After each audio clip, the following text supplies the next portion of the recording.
Casper the Friendly Ghost. He's the friendliest ghost I know. So, what's the deal with this loser anyway? Find out next on Howl-O-Ween.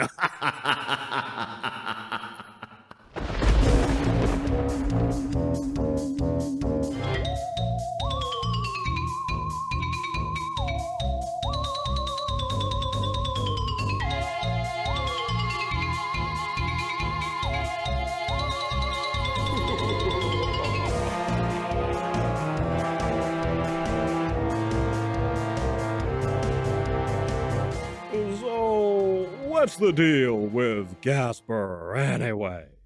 It all started when two guys back in the 1940s, author Seymour Wright and illustrator Joe Aurelio, came up with an idea for a kid's book about a friendly ghost, and no one wanted it.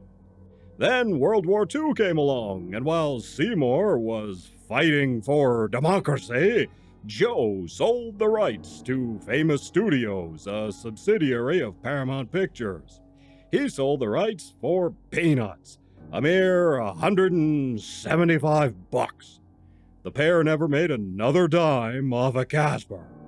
Casper's first cinematic appearance was in a cartoon called The Friendly Ghost in 1945. This kinda set the stage for all of the Casper cartoons that followed.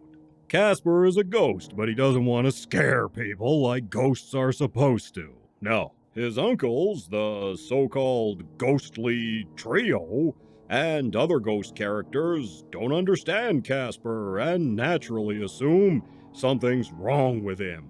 He's special. Like, he takes the short bus to ghost school kinda special. When Casper tries to make friends, he just winds up scaring people anyway on account of him being a ghost, and Casper is sad. Eventually, he finds a friend, and the cartoons end with Casper being happy. Sounds great, right? But in the next cartoon, Casper is always back to square one.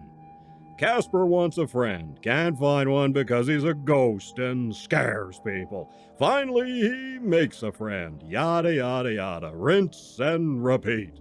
What happened to the friends he made last time? You know, Casper, if you can't keep a friend, maybe they aren't the problem. Maybe the problem is you.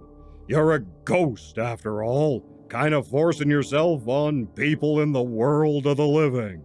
The problem isn't that you're a ghost so much, but that you're all pushy about making friends. And that's kinda creepy. Reminds me of other people who don't live in the real world, but hassle normal people anyway, because they're really all about themselves. No wonder people think you're a weirdo, Casper, and don't stay friends with you. Anyway, this cartoon was followed by A Good Night for Booze. I think any night's a good night for booze, but I digress. In that one, Casper makes friends with a baby fox. Oh, how sweet. But then some fox hunters chase the fox, and while Casper scares them away, the fox is so exhausted and traumatized, he dies. Oh, that's uplifting and cheerful. Perfect for kids, am I right? But hey, then the dead fox becomes a ghost. So now Casper has a friend. So that makes everything okay, right? No. Still, the baby fox is the kind of friend Casper should be looking for in the first place. A ghost like himself. They went on to make 55 individual Casper cartoons for movie theaters. Then, in 1952, Harvey Comics got the comic book rights to Casper, eventually going on to buy all the rights. Over the years, Casper has appeared in comic books, on television, in movies, and even in video games. So it seems like this is one ghost that just won't die. Maybe someone should call in the exorcist. What nobody seems to take into consideration about Casper is that he's the ghost of a child. That's right. Casper is the ghost of a dead kid. Well, that makes you feel all warm and fuzzy inside, doesn't it? Plus, check this out. From another Casper cartoon, Casper and his friend Spooky, who's also the ghost of a dead kid, have to go to ghost school with a bunch of other ghosts of dead kids. Now just think about that for a minute. Casper is a ghost, the ghost of a dead kid, and for all eternity, he has to go to school. I mean, I don't like kids, but come on, that's pretty crappy. A pretty crappy way to spend the afterlife, isn't it? I hated going to school the once. Imagine having to go to grade school until doomsday. No thanks.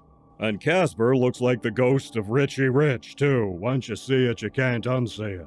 Anyway, we're here to talk about movies, so let's take a look at some movies starring Casper the Friendly Ghost. First up, we have this one, Casper Meets Wendy from 1998. Wendy the Witch being another famous Harvey Comics character. This one stars Hilary Duff as Wendy, and I've not seen it. Why? Well, now you know. So instead, let's start with Casper's Scare School from 2006. Actually, it's not Casper's school. He doesn't own it or anything. He just gets sent there. Anyway, one of my viewers, Rico, recommended this Casper movie to me for back-to-school time, but I figured I'd hold off and cover this on Howl-O-Ween because ghosts and stuff.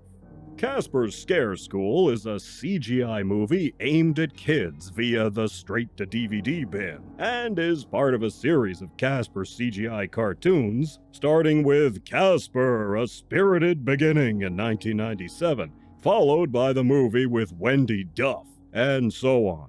So what's it all about? Well, in this one, Casper's just chillin' being a ghost, and his best friend here is a fleshy, human kid. Casper teaches this kid how to play soccer so the kid can try out for the school soccer team.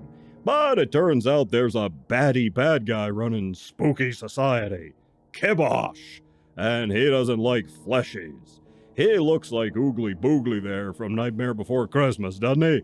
Well, anyway, Casper gets in trouble for not scaring people and being friends with a human, and Kibosh orders him to be sent to Scare School, where monsters learn to scare people. If Casper doesn't pass Scare School, he'll get put out to pasture. Permanently. The CGI here is terrible. Not quite as bad as what Disney is doing with Marvel and Star Wars these days, but not good either. The real draw here is the cast. The late Bob Saget does the voice of Dash, Captain and Tennille. No, really, that's Tony Tennille, at least voicing and singing. Jim Belushi is also on hand. Anyway, Casper Scare School led to a TV series of the same name. It's all definitely aimed at kids. That being said, I'd still like to know how this vampire kid can hang out in broad daylight. That should kill him and send him back to the depths of hell to walk the earth no more, right? But no. For a vampire, he seems perfectly fine with sunlight. No wonder he got sent to Scare School. And the ghostly trio, Casper's uncles, they all go haunting in broad daylight, too. Seems out of place if you ask me. After dark, sure, but in broad daylight? I don't know. I'm sure this would be fine for kids, though. Well, anyway, let's take a look at this thing here. Casper the Friendly Ghost, a live-action movie from 1995. Steven Spielberg was behind this. The film holds the distinction of having the first fully animated CGI lead character in a live-action movie. Here, the opportunistic heir of a mega-millionaire is only bequeathed a weird old mansion in New England, and she and her lawyer discover the place is haunted. This heir wants money, and is going to get some kind of payday out of this deal or else. So she calls in an afterlife therapist to get rid of the ghosts. This therapist is a widower still mourning for his dead wife, and he and his precocious daughter take the case. Of course, the ghosts consist of Casper, who has a crush on the daughter, and Casper's uncles, the ghostly trio. The daughter has a crush on a boy at school, but makes friends with Casper anyway. Typical chick, am I right? Turns out that Casper's father was an inventor and had created a device to bring his kid back to life. Will Casper be reanimated? Can he save the day? Will he find true love, or at least a friend? In our cast, we have Bill Pullman as the therapist. He's a big highlight here. Christina Ricci plays the daughter. Kathy Moriarty plays the heir, and Eric Idle plays her lawyer. There's also a slew of cameos, most notably Dan Aykroyd as a certain Ghostbuster, Clint Eastwood, Mel Gibson, Rodney Dangerfield, and Ben Stein. We even have Guido Sarducci. One of the things that struck me about this movie is how the ghosts don't remember their past human lives and just don't think about it, or why they haven't moved on to another realm. Probably because remembering would be too painful. I generally like this movie, although the owners of Harvey Comics hated it. They felt the humor was too adult for Casper. I'd say the humor here is a bit lighter, but in a similar vein to the live-action movies with the Addams Family. But the Harvey people were not the only ones to hate the movie. Christina Ricci hated the movie, feeling her performance wasn't very good, and being at the awkward age of 15 didn't help. And Eric Idle was so underwhelmed he barely remembered being in the movie. Of the entire cast, Moriarty was the only one who actually liked the Casper cartoons and remembered them fondly.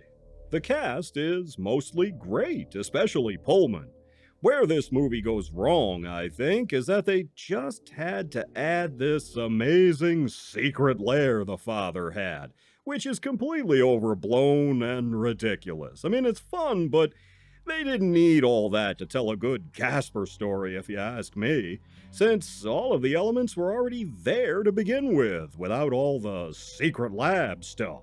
But I gotta admit, the movie won me over. Casper himself is alright, and the ghostly trio are fun too. The ghosts are well realized in CGI, and the CGI is aged fairly well here, unlike many other attempts at early CGI. One final note, Shout Factory has all of the Casper shorts collected on disc. If you want to see the same damn story told over and over and over. Well, more Howl-O-Ween is on the way, so stay tuned for that, as Howl-O-Ween continues.